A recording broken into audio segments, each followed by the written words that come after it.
If you're new to rum or just dabbling in rum for the first time after drinking spiced rum, then Jamaican rum probably wouldn't be the first rum that I recommend that you try. Why?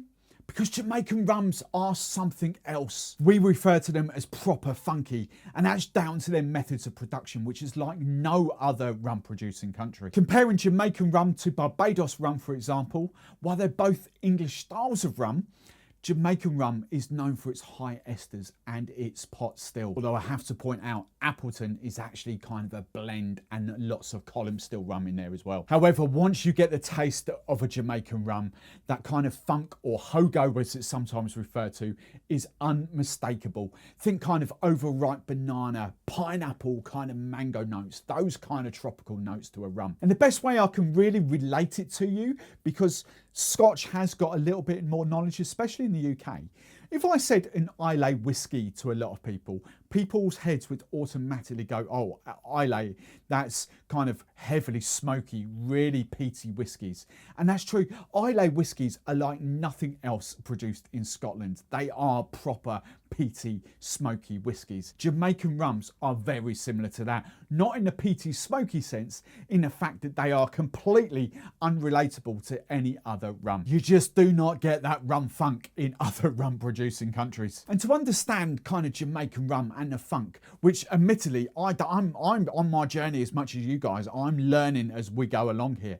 But to understand it, you have to go down the dunder rabbit hole, which is essentially the ferment that's left. It's kind of what the sugar cane, it's all that kind of alcohol bubbling away. That, the ferment, is the dunder. Now, for a start, pot stills will traditionally kind of give funkier rums or produce funkier rums than what a column still will. But also, Jamaican rums are kind of fermented a lot longer than your average kind of typical rum would be. For instance, a lot of rum, especially in the Caribbean, will be fermented. That sugar cane and molasses will be fermented 2, 3, maybe 5 days. Jamaican rums can be a week up to 3 weeks. So all that ferment, that yeasty kind of notes is really coming forward even more. And it's that ferment that kind of produces those high ester kind of yeasty notes that produces that funk. But there's also another slight difference, because a lot of Jamaican distilleries, take a pot still for example, kind of like, you know, a typical pot still, they've got that kind of ferment in the pot still, it's left bubbling away there, creating all that yeast. They will distill the rum, so after a few weeks they will distill that rum, and then instead of cleaning the still out, they will add more dunder to it, more ferment. So it's all the time building up, distilling, building up, distilling. So you can tell instantly that they are going to be more funkier. Now there's a lot more to it than that. A proper expert will talk you through it a lot better than what I ever can. I mean, go and search out Joy Spence, for instance. She will kind of talk you through that all day long. But that is kind of dumbing it down for you. Now, as I said, not all Jamaican rums do that, but it is worth noting that even if they don't, a lot of Jamaican rums will typically be a lot more funkier than your average kind of Barbados rum or your Demerara rum or your Spanish style of rum. And this is why I say Jamaican rum probably isn't for the newbie unless you're a hardened spirit drinker. And I'm not talking spiced rum, the sweeter rums. I'm talking like proper hardened spirit drinker. Your whiskies, your tequilas, maybe even your mezcals. Now, to take you back to my own personal first encounter with the Jamaican rum, I'm going way back to the early 2000s. I was just getting into rum. I really liked stuff like the El Dorado, those Demerara rums. I was drinking a bit of St. Lucian rum. I really loved Chairman's Reserve. And kind of, I bought a bottle of Appleton Reserve, Signature Blend, I think it was. Although VX has just popped into my head for some reason. I completely forgot about the VX, but whether that was the same rum, I completely forget now. But we're talking a lot of years ago. Got it from Tesco's, quite cheap, and kind of just cracked it. Looking forward to trying it. And of course, it was like nothing I'd tasted before. I really didn't like it. My palate wasn't there. It sat on my shelf for about 6 months or so, until the point I was making cocktails at a party one night. Literally just run out, and I thought, oh, that'll do. do, and I just used it up and disguised the taste with lots of different fruit juices and sweet stuff. However, roll forward 15 years or so, it's a very different story. My palate is now acclimatized. I really love neat spirits, and I really have got into Jamaican rums in the last few years. And while I'm still not up at the 50, 60% crazy high ester funky rums from like Long Pond, from Clarendon, from the Hampdens, for instance. Hampden 8 is okay. Hampden going up a notch is totally beyond me still at this precise moment. The Hampden 8 and the Appleton 12 and that are properly in my wheelhouse. Like sipping them neat, they're like, whoa, that is really, really nice. But then adding them to cocktails, they just give that unmistakable kind of Jamaican characteristic that just makes you want to go back for more. So Jamaican rums, where do you start? Now, I'll be talking a lot more about Jamaican rums over forthcoming weeks on live streams and standalone videos. We'll be diving into the sort of the aged Appletons, the Hampden 8-year-olds. We'll be looking at Smith and Cross, Ray and Nephew, for instance, Hampden, maybe even a Clarendon and a Long Pond. But for now, let's talk about the basic entry points. Let's get you into Jamaican rum. Now, it's worth noting here that the rums I'm going to be talking about will not prepare you for a Hampden 8-year-old or a Smith and Cross. They are in a proper funk world of their own, let alone the rums all above it. But the rums I am going to be mentioning are a perfect starting point. Now, I was going to be talking about two rums in this video. I picked out this one that's been sitting here, the Appleton Signature. I think that's a cracker. But I also, in my head, went to Plantation Xaymaca. I thought that is going to be perfect. Until I looked at the price just before kind of shooting this video, because I wanted to get a price point for this.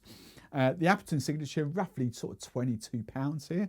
This I got a hell of a shot from, because in my head, I don't really look at prices too much for this, but in my head, I was expecting this to be kind of mid-20s, and it is a lot more expensive than that. It's actually up at early 30s, and even on time of looking, Amazon Prime was £40 a bottle. So, while I am still going to be talking about that, I want to bring in the Appleton 8-year-old, because actually it's going to be a good nearly, if you're looking at Amazon prices, nearly 15 quid a bottle cheaper than that. So we're looking at sort of 25, 26 pounds a bottle. If you're on Master of Malt, you're talking about £8 cheaper. Now, the Appleton Signature, it is a blend, column stills, maybe, so I'm not 100% up there with that. There may be a pot still in there, but it is a blend of, I know at least column stills in there. And I do think it is a very different rum to what it was 15 years ago. I do remember those kind of high, not massively high esters, but that funkiness that comes off from this.